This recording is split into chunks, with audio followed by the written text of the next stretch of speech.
Mirada Económica.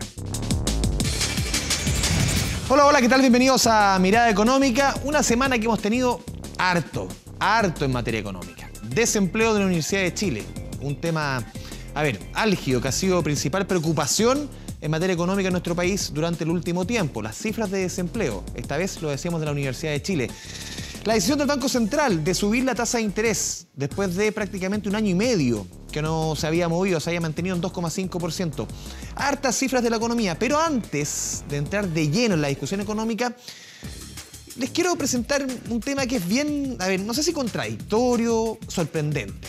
¿Dónde está el metro cuadrado más caro del país? Uno se imagina el sector Oriente, Sanhattan, esos lugares siempre reconocidos como onerosos para el bolsillo, el metro cuadrado, pero lo más caro está en el centro de Santiago, en el Paseo Ahumada. Sí, el viejo y querido Paseo Ahumada. Se vendió durante la semana un local, a ras de suelo obviamente, 200 metros cuadrados, 880 UF el metro cuadrado. 5.000 millones de pesos por un local comercial. Vemos la nota.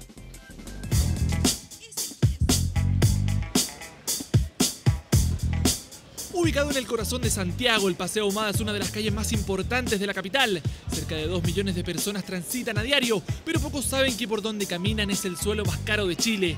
Todo luego que este local de 206 metros cuadrados se vendiera en 7,3 millones de dólares, que en pesos chilenos se transforman en más de 5.000 millones. 800. ¡Ay, qué alto! ¿Qué le parece? Un poquito caro, ¿eh? Increíble.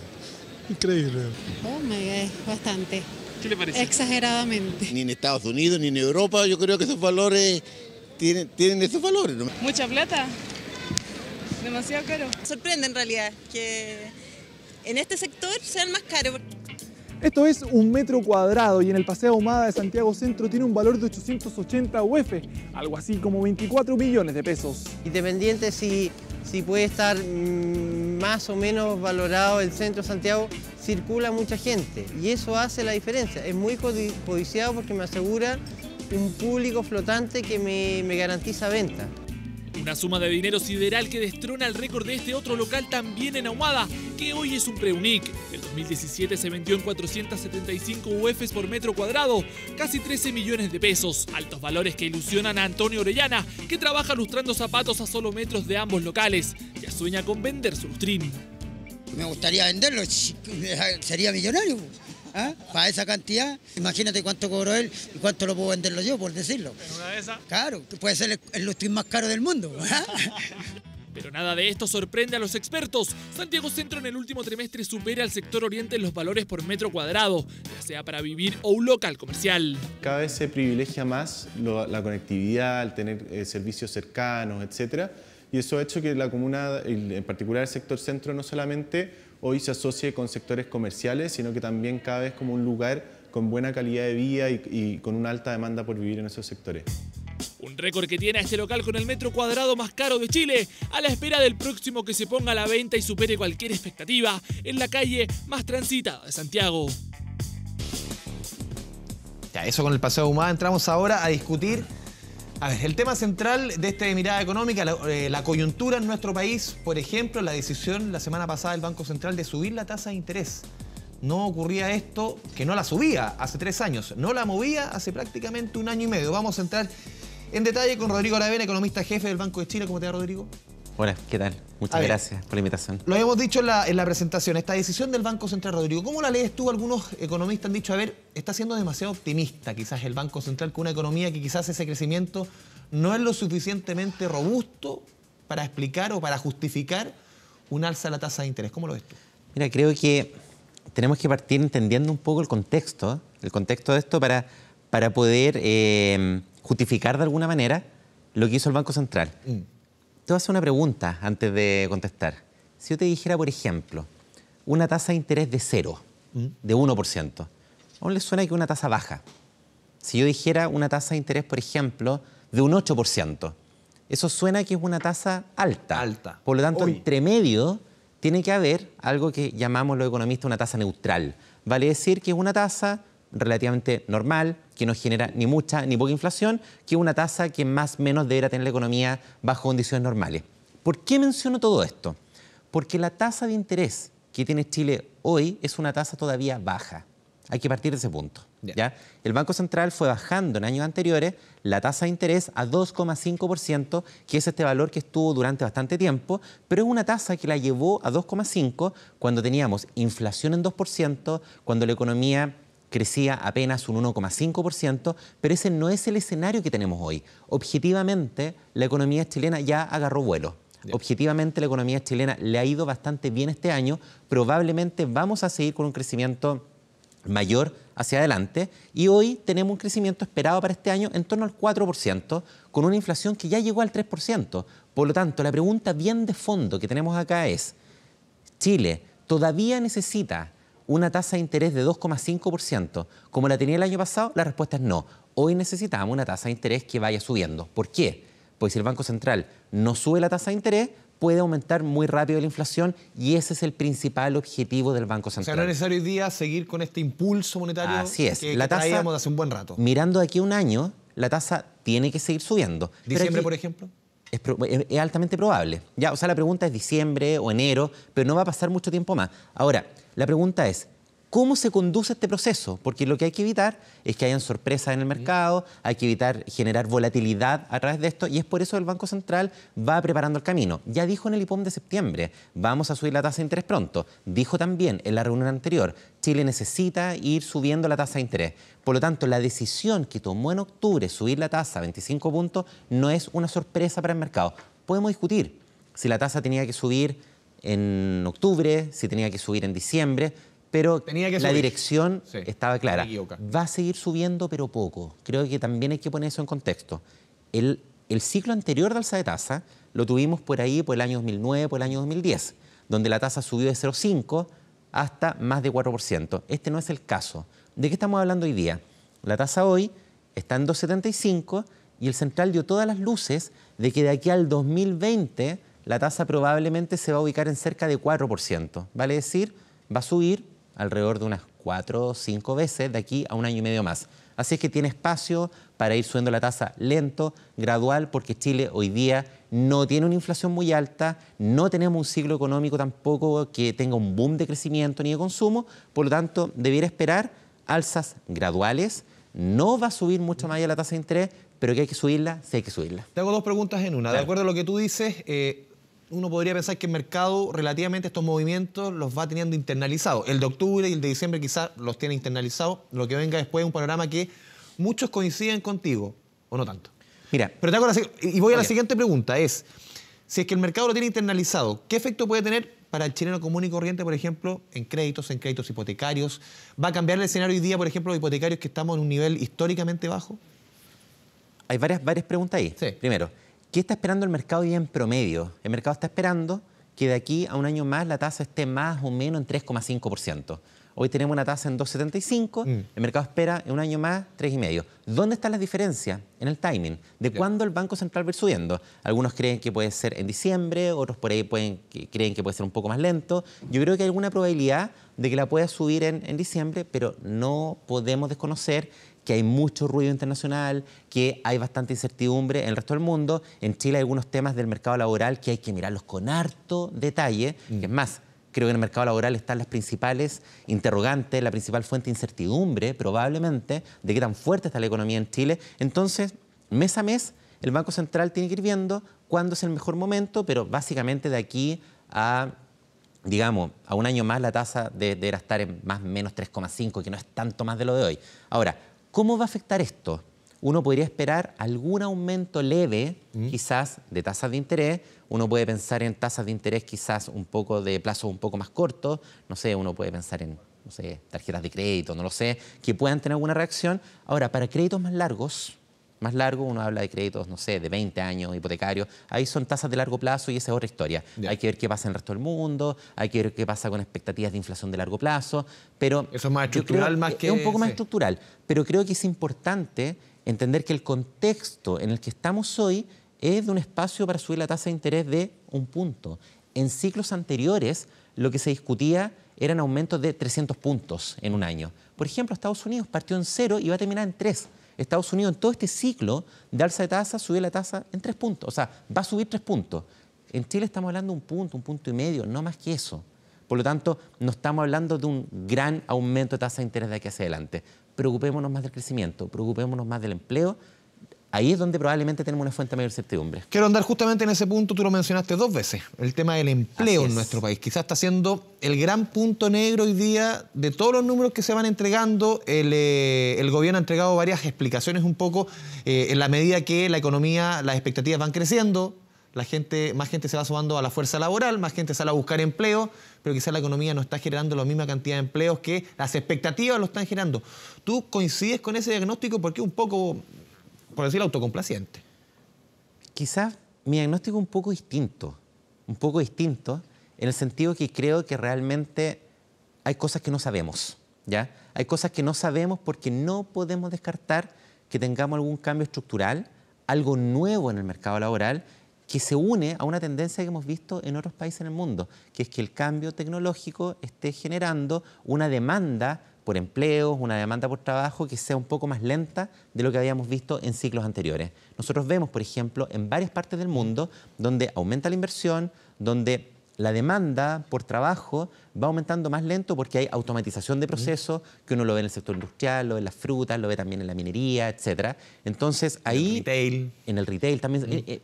Yo diría que es bastante transversal en distintos sectores. El proceso de cambio tecnológico, transformación digital, puede generar algún cambio en la demanda por trabajo. Y adicionalmente, también es cierto que hay más personas que se van integrando a la fuerza de trabajo, que lo dijo el Banco Central en el último IPOM, que el efecto que tiene la inmigración también es de una mayor fuerza de trabajo. Por lo tanto, creo que acá tenemos que mirar 2 cosas de manera paralela.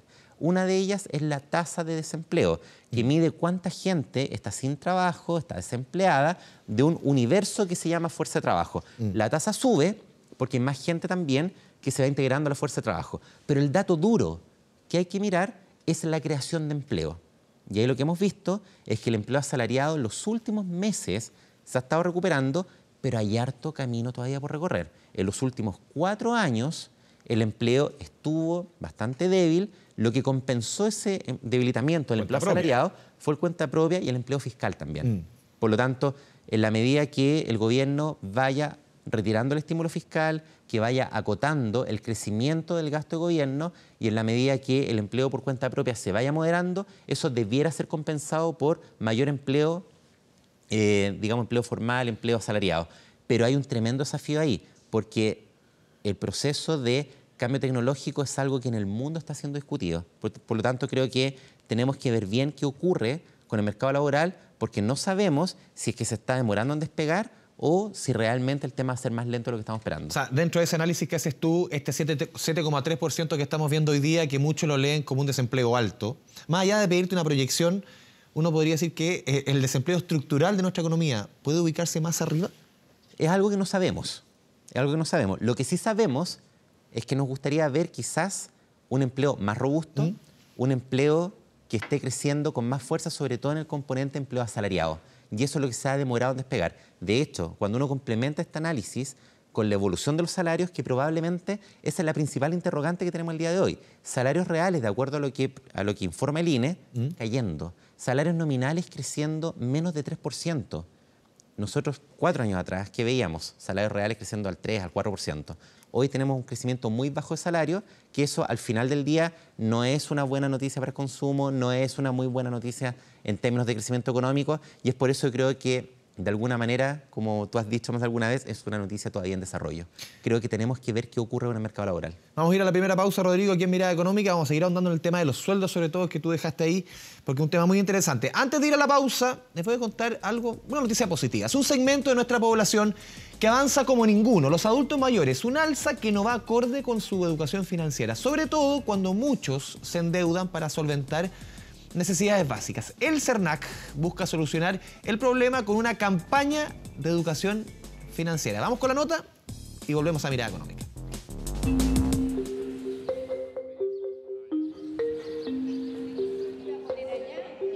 Esta Están entrando en la recta final de la vida, pero es una población que crece cada vez más en el país. 1 de cada 5 chilenos hoy es adulto mayor, población que crece en número y también en sus deudas. Hoy 1 de cada 7 adultos mayores está endeudado. Margarita es uno de ellos y todos los días hace malabares para llegar a fin de mes. Obviamente, para tapar una deuda que tú estás ahí, hay que encalillarse para pagar deuda, para comprar mercadería, lo que no deberíamos hacer, pero lo lleva a eso. Se endeuda para comprar comida o medicamentos, para la subsistencia diaria, con el agua al cuello. Su única salida son los créditos de consumo, una opción que al parecer les juega una mala pasada. Según cifras del CERNAC, un 64% se siente vulnerable en materia de consumo, un 68% declara no reclamar y un 42% dice tener baja información sobre sus derechos de consumidor. Tengo crédito, sí, pero no tengo idea cuánto es lo que me descuenta. Mejorar la información, porque sobre todo uno cuando anda apurado no lee las letras chicas y ahí donde está el embrollo. Entiendo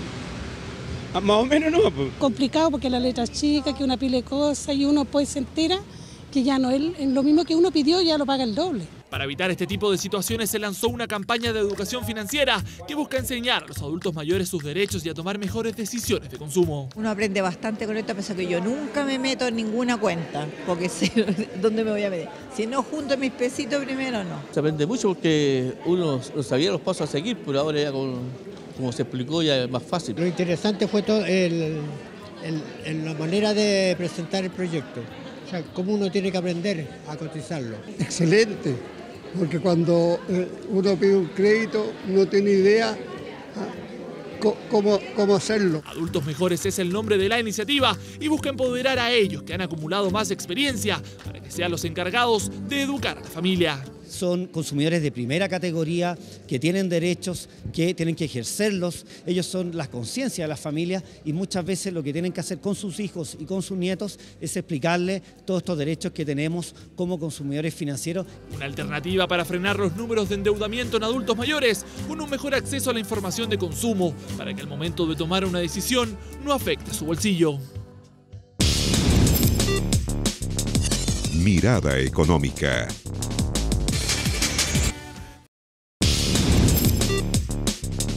Mirada Económica. El compromiso de BTR Negocios es tu tranquilidad. Por eso te entrega las herramientas que necesitas para que tomes las mejores decisiones en tu empresa. Contrata el triple pack de negocios conectado full con Internet Mega 400, más 2 líneas telefónicas con 600 minutos a móviles y 70 canales HD por 55.990 pesos por 6 meses. BTR Negocios, vívelo hoy. Ya, volvemos a Mirada Económica, estamos conversando con Rodrigo Aravena, economista jefe del Banco de Chile. Habíamos dejado, Rodrigo, una pregunta ahí dando bote antes de ir a la pausa. Los sueldos en nuestro país. Hay una sensación que están ahí en el congelador, por lo menos lo dicen las cifras del INE, pero durante la semana tuvimos cifras de la Universidad de Chile que dicen que en el Gran Santiago los sueldos en términos reales crecieron un 4%. 4% y el otro me dice 0. ¿A quién le creo? ¿O es distinto? Los números... No es mezclar peras con peras. No es una discusión trivial. No es trivial, no tiene una respuesta obvia. Estamos hablando de distintas encuestas, con distintas zonas geográficas, con distintos criterios. Lo que sabemos ahí es que tenemos información distinta, por ende hay que complementar con otra información. Entonces, en ese sentido, creo que resulta útil, por ejemplo, mirar los índices de confianza que han estado apareciendo recientemente, donde se hacen preguntas en términos de sentimiento económico a las empresas, a los empresarios, que es lo que se conoce como la confianza empresarial, y se hacen también encuestas a los consumidores. Los resultados han sido inequívocos en mostrar que la confianza empresarial está en zona optimista, que ha estado mejorando, los empresarios están en general más optimistas que antes, lo cual es consistente con el aumento de inversión que hemos visto este año, pero no deja de llamar la atención que la confianza de los consumidores ha estado cayendo los últimos meses. ¿Qué pasa ahí? No sabemos si es probablemente el aumento que ha tenido la inflación, que eso tiene un impacto sin lugar a duda en poder adquisitivo. Probablemente el mercado laboral no está tan fuerte como pensamos y eso tiene un impacto también en los niveles de confianza. Mira, sin ir más lejos, si miramos lo que ha ocurrido este año, nos damos cuenta que en promedio el país ha crecido entre enero y agosto algo parecido a un 4,4, 4,5%. El año pasado el país acumulaba un crecimiento de 1,5%. Por lo tanto, objetivamente podemos decir que el país está creciendo el triple de lo que crecía un año atrás. La inversión pasó de caer a crecer cerca de un 5%, pero el consumo pasó de un 3 a un 4%. Es decir, no hemos visto un salto importante en el consumo. No hemos visto tampoco un salto relevante en materia de expectativa. De hecho, los últimos meses la confianza de los consumidores ha estado algo más negativa. Por lo tanto, esto sugiere, más allá de preguntarnos si el número de salarios reales es negativo, si es un 4%, pero mirando la información completa, pareciera que el mercado laboral no está tan fuerte como uno podría haber esperado con una economía que aumenta el triple su crecimiento económico. La gente no siente, Rodrigo, el crecimiento, siente un poco que no le llega, lo ve pasar, esta misma sensación que tú dices de confianza, que la economía crece muy bien, la inversión crece muy bien, pero como chileno de a pie, común y corriente, uno dice, ¿y el crecimiento a mí cuándo? Mira, no hay que caer en la ansiedad con eso, porque es habitual que cuando la economía pasa varios años sin crecer, el mercado laboral toma algún tiempo para despegar. Básicamente, las empresas en general esperan bastante tiempo. Pero de acuerdo al diagnóstico que tú planteas en la primera parte del programa, esto puede ser un despegue un poquito más lento. Es la duda que tenemos, es la duda. Mira, en todos los periodos de recuperación, luego de haber tenido un periodo de bajo crecimiento, el mercado laboral toma algún tiempo en recuperarse. Por eso la pregunta abierta que tenemos hoy es si se está demorando un poco más o si de verdad hay algo estructural que hay que mirar con un poco más de detalle. Pero acá, en concreto, lo que hemos visto hasta ahora es que el consumo quizás no ha despegado como podríamos haber esperado con una economía que crece a tasas mayores de un 4%. Por eso, este es un tema que hay que ver cómo evoluciona hacia adelante, hay que mirarlo con criterios técnicos para ver cuál es la implicancia que tiene. Pero de nuevo, es habitual que cuando la economía parte un ciclo débil, se demore el mercado laboral. Y no perdamos de vista tampoco que en los 4 años anteriores, entre el año 2014 y el año 2017, Chile tuvo el peor cuatrienio desde comienzos de los años 80. Es decir, no tuvimos recesión, pero el crecimiento acumulado en esos 4 años fue el más bajo de los últimos 30 años. Por lo tanto, eso tiene un impacto, quizás el mercado laboral se está demorando un poco más en despegar. Es algo que tenemos que monitorear los próximos meses, pero me parece que del plano interno esa probablemente es la principal incertidumbre y es el tema que probablemente requiere más atención el día de hoy. Otra discusión, Rodrigo, que ha estado durante la semana tiene que ver con el famoso impuesto específico a los combustibles. Más que una proyección o qué opinas del impuesto específico, ¿es posible en nuestro país que, dada la recaudación y lo fácil que es recaudarlo, son 2.500 millones de dólares al año, hacer modificaciones o eliminarlo? ¿Es posible, de acuerdo, por ejemplo, al ejercicio fiscal que ha hecho el gobierno durante todo este año de apriete, de que necesitamos esas lucas? ¿Tú lo ves posible? O, por ejemplo, que se le cargue más en la mano al diésel, que paga bastante menos que la benzina. ¿Cómo ves esa discusión que se ha tomado un poquito Hacienda durante la última semana, aunque el gobierno al principio no la miraba mucho, pero ya está ahí con la benzina a 900 pesos? Dos cosas que hay que tener en la mesa de manera bastante clara y no nos podemos equivocar en eso. Primero, lo que está ocurriendo con el precio de los combustibles obedece a factores totalmente exógenos y que no se soluciona con modificaciones de impuestos. Cuando el tipo de cambio empieza a subir, cuando el precio internacional de los combustibles, cuando el precio del petróleo sube, en Chile eso tiene un impacto. Y lo mismo ocurre neto. Justamente. O sea, nosotros compramos del resto del mundo y más encima importamos, por ende, cuando hay variación en el tipo de cambio y cuando varía el precio del petróleo, evidentemente eso tiene un impacto. Y esa tendencia global no se puede eliminar cambiando los impuestos. La discusión de impuestos tiene que ser basada en algo mucho más amplio que dice relación con el principal objetivo, que es reducir el déficit fiscal. El año pasado Chile tuvo un déficit fiscal de más de un 2% del PIB, lo cual es elevado. La deuda bruta fiscal de Chile ha aumentado 20 puntos del PIB los últimos 10 años, por lo tanto, holguras fiscales en Chile no hay. ¿Qué quiero decir con esto? Que de minuto que se plantea la reducción de algún impuesto, y la pregunta que inmediatamente se debe realizar es, bueno, ¿de qué manera voy a compensar eso?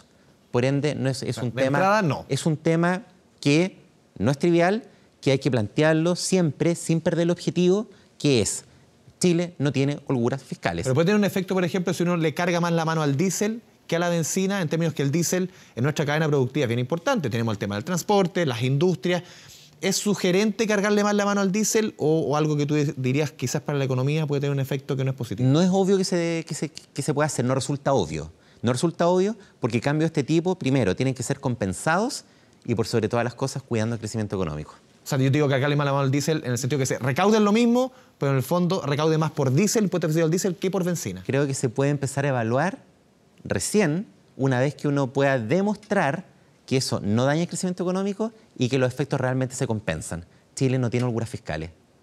Rodrigo Aravena, economista jefe del Banco de Chile, muchas gracias por venir a Mirada Económica. Gracias por la invitación. Antes de despedirnos, dentro de los próximos días, esto es un anuncio que está ahí a puertas, el gobierno va a anunciar su propuesta de reforma previsional. Y una de las preguntas sobre la mesa es si los chilenos estaríamos dispuestos o no a postergar nuestra jubilación. Vivimos más y por lo tanto hay que cubrir más años de pensión. Pero la idea de atrasar la edad de retiro provoca reacciones encontradas. Mire. Obviamente que no, pues, si todavía ya es mucho lo que se trabaja en este país por poca plata. Es la respuesta que más se repite en la calle. Los chilenos no quieren elevar la edad de jubilación. No, sería una estupidez ya porque ya, imagínense, a los 65 años ya nadie le da pega. Sería desastroso trabajar hasta más edad. Aunque hay excepciones. Bueno, si es que fuéramos a ganar más plata al final del día, estaría bien. Un debate antiguo pero más vigente que nunca. Chile envejece y vivimos cada vez más. Por eso, con el mismo dinero hay que cubrir más años. Seguir elevando los requisitos legales no me parece que tenga ningún sentido. Es una medida muy impopular decir, oye, vamos a subir la edad legal de retiro. En Chile, la edad legal de jubilación es de 65 años para los hombres y 60 para las mujeres. En la realidad, ellos postergan un poco más de medio año el retiro y las mujeres por 1 año y medio. El problema es que la expectativa de vida alcanza los 85 años en el caso de los hombres y más de 90 en las mujeres. Financieramente no da abasto el tema de pensiones para permitir ese financiamiento. Entonces, cualquier cosa técnica debiera ir por analizar el tema de la edad legal de retiro, pero que es una medida bastante impopular. Mientras el sistema siga siendo de capitalización individual, no hay ninguna posibilidad de arreglar el problema de las mujeres que no sea con un subsidio estatal mucho más potente. Flor trabajó más de 30 años en el mismo lugar, siempre cotizó y apenas alcanzó los 60 años no lo pensó. Se jubiló apenas pudo. Parece medio irrisorio esto. Del sueldo que yo ganaba me dieron un 38%. Un 38%. Menos de la mitad de su último sueldo, una realidad que impacta a millones, pero sobre todo a mujeres castigadas por un mercado laboral que les paga menos. Si yo tuviera que vivir de eso, tendría que haberme ido a vivir allá, no sé, sur de Chile, en una ruquita, no sé. Por eso el gobierno incluiría en el proyecto de reforma al sistema incentivos para postergar voluntariamente la pensión. Uno de ellos es retirar parte de los fondos. Un trabajador que logre reunir 70 millones de pesos a los 65 años obtendrá una pensión de 290.000. Si posterga por 2 años su jubilación, con una rentabilidad del 4%, su ahorro crecería en 6 millones. Su pensión subiría a 320.000 y podría retirar en efectivo 3 millones de pesos. Lo encuentro en el sentido correcto. Lo que es peligroso es que esos parámetros hay que analizarlos con mucho cuidado porque puede ser siempre un peligro de básicamente licuar los fondos y que al final la calidad de las pensiones termine bajando. Más que la edad de jubilación, tenemos que ajustar la tasa de cotización. Ahí está el problema real. Que me amplíen 2 años o 3 años la edad de jubilar no va a arreglar el problema de las pensiones. Trabajar más allá de la edad legal es posible. ¿Es justo? El debate sigue abierto. Reforma a las pensiones, quizás la reforma más económica, más importante que necesita hoy día nuestro país urgente. Con esta nota, con todo lo que hemos visto de Mirada Económica, cerramos el programa. Muchas gracias por su sintonía. Sigan la sintonía también de Canal 24 Horas. Está nuestro Twitter, @Mirada Económica. Preguntas, sugerencias, lo que quiera. Ahí está siempre abierto nuestras redes sociales para responderle a ustedes como siempre. Esta es su casa, Televisión Nacional de Chile. Muchas gracias por acompañarnos. Que le vaya bien. Chao, chao.